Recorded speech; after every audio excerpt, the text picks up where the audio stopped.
So adding the revision clouds and the ground cover is just by starting by drawing some polylines. And we'll go approximately even with the shrubs, up about 3 feet, and over,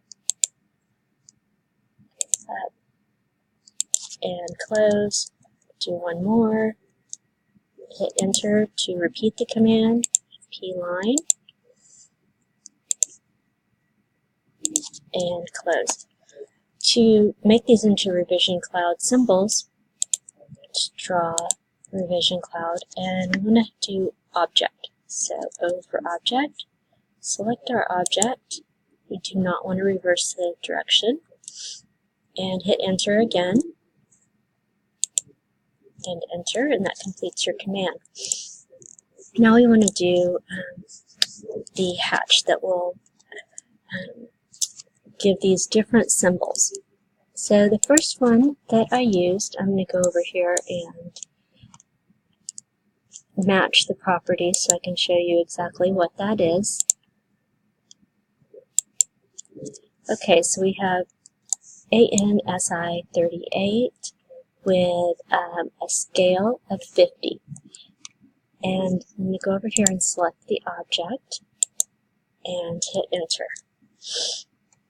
Okay, let's do that with the other one as well. So hatch again, H for hatch, and match properties, which allows me to inherit the properties of any other hatch pattern that I've already used.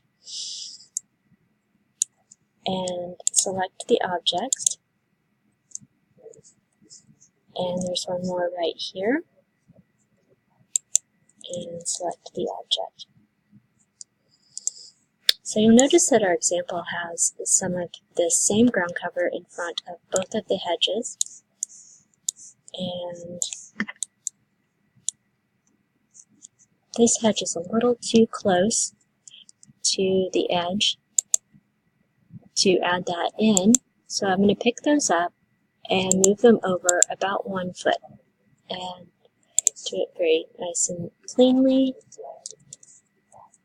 And that gives me some area to work with so I can put those flowers in front of it. So I'll do rectangle and just a very small one, and another on the opposite side, very small again. Turn those into revision clouds. Yes. Yes. And then hatch them. So you'll notice that the hatch pattern is going to come up automatically as the last one that we completed, which is very convenient.